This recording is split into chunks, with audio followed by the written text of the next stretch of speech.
আসসালামু আলাইকুম ওয়া রাহমাতুল্লাহি ওয়া বারাকাতুহু। আসসালাতু আসসালামু ইয়া রাসূলুল্লাহ, আসসালাতু আসসালামু ইয়া হাবিবাল্লাহ, আসসালাতু আসসালামু সাইয়্যিদিনা মুরসালিন, আম্মা বাদ। শুরু করছি পরম করুণাময় আল্লাহ তাআলার নাম নিয়ে, যিনি আমাকে, আপনাকে, আমাদের সবাইকে এই দুনিয়ার বুকে তার ইবাদত করার জন্য পাঠিয়েছেন। আজ অত্যন্ত একজন নামি দামি দাউদ আলাইহিস সালামের জীবনী আপনাদের সামনে তুলে ধরতেছি। যদি ভালো লাগে থাকে কথাগুলো লাইক, কমেন্ট এবং ফলোয়ার দিয়ে সাবস্ক্রাইব করবেন। সবাই সবাইকে শেয়ার করে দিবেন। দাউদ আলাইহিস সালাম জন্মগ্রহণ করেন বায়তুল মুকাদ্দাস এলাকার আশেপাশে। তিনি বনি ইসরায়েলের জাতির মধ্যে জন্মগ্রহণ করেন। ছোটবেলা থেকে তিনি আল্লাহর হিদায়ত ও নবীদের শিক্ষার মাধ্যমে জ্ঞান অর্জন করেন। তিনি শুধু একজন সাধারণ মানুষ ছিলেন না, আল্লাহ তাকে নবুয়ত দান করেন। আল্লাহ তার উপর নাজিল করেন আসমানি কিতাব জাবুর।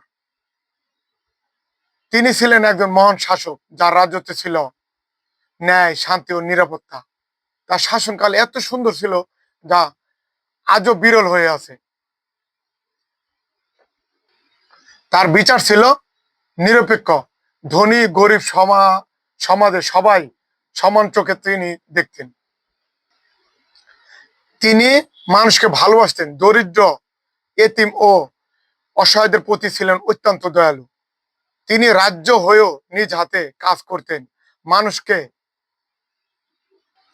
মানুষকে পরামর্শ দিতেন হক হালাল ইনকাম করতে, হক হালাল খেয়ে জীবনযাপন করতে এবং হালাল উপার্জন করার জন্য।